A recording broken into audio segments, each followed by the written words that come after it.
My beautiful co-creators, we're going to do a angel card reading here with Kim Maroney with her beautiful, awesome cards that she has created. And we're going to do the card reading around the Juicy Living Tour. So do we need, how do we go about this? How do I need to get more precise on? Yeah, so the more precise we are, the better the angel reading is. So there's so much around the Juicy Tour. There's all the people you're talking to, and there are all the people who are watching. So as I tune into the energy of the Juicy Tour, we're going to do a reading for you. Very, very cool. All right. Let's do that. So we have here my 2 sets of angel cards. There's angel love cards. That's this. And then there's also angel blessings cards. Those are these cards. Now, I always like to read with both whenever possible because each one is really unique and wonderful. The love cards are about love. They're about relationships and love.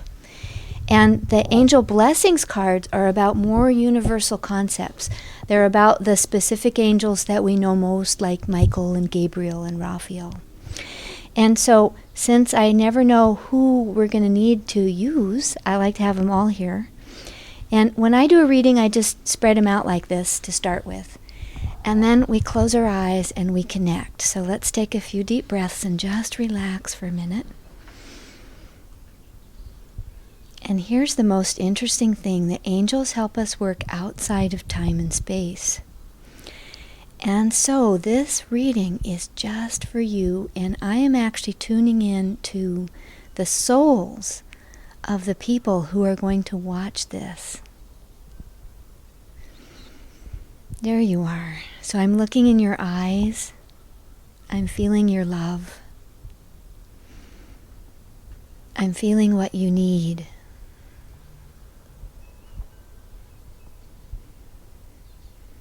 Oh, you are all such beautiful, beautiful. You are so beautiful. Do you know that? You have so much love in your heart and your soul is so sweet. So let's see what the angels want you to know.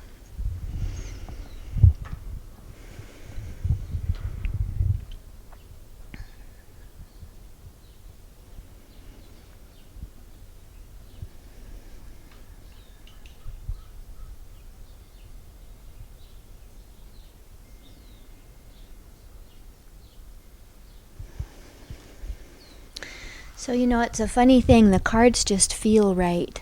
As I touch them, as I run my hand over the top, it's like, no, that one.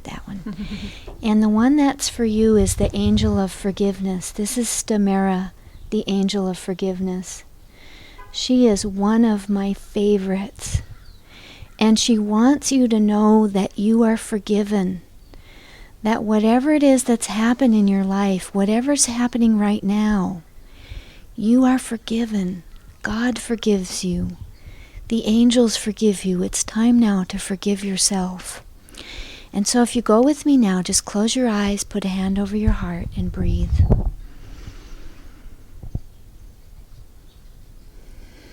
That's it. Just drop within and breathe. And find that part of you that is crying, that is asking for forgiveness. And breathe into it. That's it, just like that. And as you breathe in,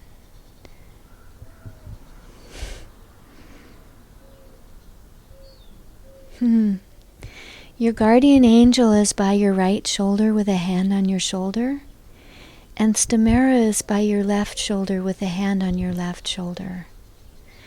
And they are with you. Their hands are infusing you with the essence of divine love and forgiveness. Breathe in that essence of divine love and forgiveness now and let it deeply heal that part of you that is asking for forgiveness, that's ready to let go. You are forgiven.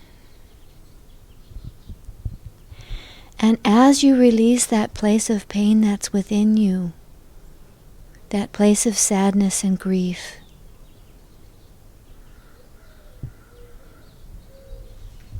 the feeling of regret.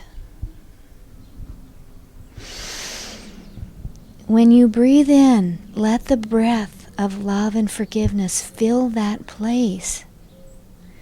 Let it be healed. You are worthy of having this part of yourself healed. You are so loved. God loves you. The angels love you. Your soul loves you. Let that love in now. Let it fill your heart, your mind, your body, until you can feel it, until you know it's there,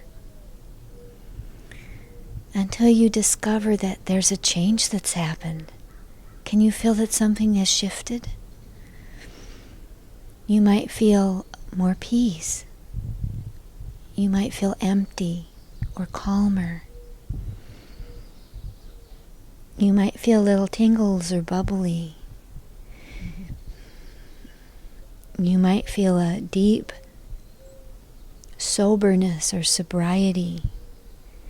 You might feel joy and gratitude.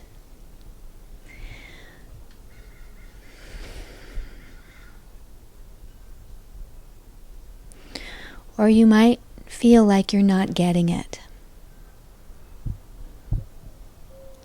If that's you, if you're the one who's feeling like you're not getting it, just breathe and relax. And know that even though your awareness is not aware, even though you're not aware of this healing, this forgiveness that's happened, that it has actually happened. And if you pay attention over the next few days or weeks, you will notice that something will lift, that you will begin to feel more peace. The peace is there for you. The love and the forgiveness are there for you. Thank you. I love you. Thank you, Lilu. Well, I'm going to thank you for everybody watching right now. Thank you from all of us for this reading. Yeah. Thank you for giving me the honor of this exquisite experience of forgiveness and love. That's a big one for human beings, huh? Yeah. Thank you. Who is this? Freedom. How interesting.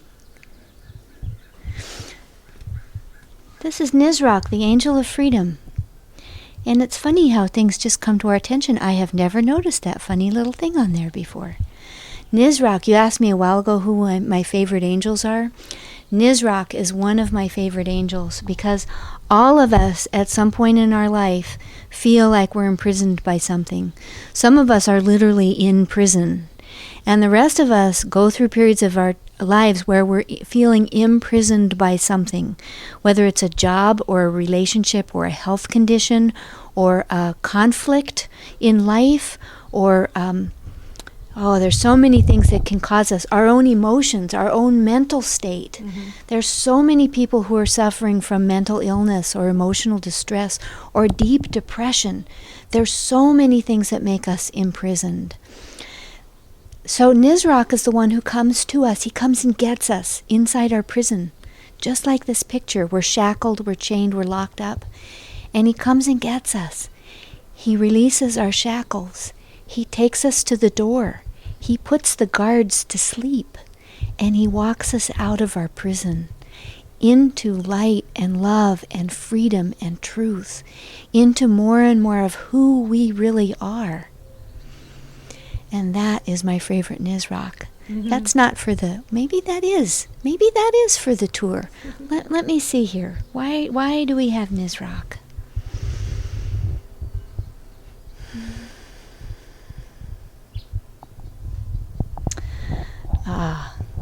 So we have Nizrak because so many of your viewers need help waking up. They need help finding that place in themselves that is free. They need help recognizing the parts of themselves that are in bondage and are ready to release and open up. And as you travel around the world talking to so many incredible people, each one of these people has a key that unlocks a prison door, that unlocks a shackle, that helps us to recognize where we're stuck. You could think of those prisons as just how we're stuck. Where we're stuck, the doubts and the fears that keep us stuck, the places within where we don't have confidence, where we're afraid to go and interview for that job or apply for the job we really want, where we're afraid to say what we really want, where we're afraid to say, you're hurting my feelings and you have to stop right now. You can't treat me like this. You're not allowed to treat me like this ever again. Where we have that inner strength to stand up and say, no. That is such an important part of finding freedom. And as you talk to people, as you interview these amazing people, each one of them has a key to a different lock that has a different freedom in it, that has a different quality that we can receive into ourselves, that awakens the truest part of ourself. And that's what freedom is. Freedom is about awakening the truest part of ourself, awakening our real passion, awakening our real gifts, realizing that when our hearts are free and open, we can love. And not just one person, but we can love so many people. We can love people we don't understand. We can love people that we're afraid of. We can love people who are very different than us. And we don't have to think that they all have to be just like us. You know, one of the prisons of our mind is imagining that everybody needs to be just like us. That is such a horrific torture that's out in the world right now. We torture ourselves thinking that you should be like me. You should be like me. Why aren't you like me?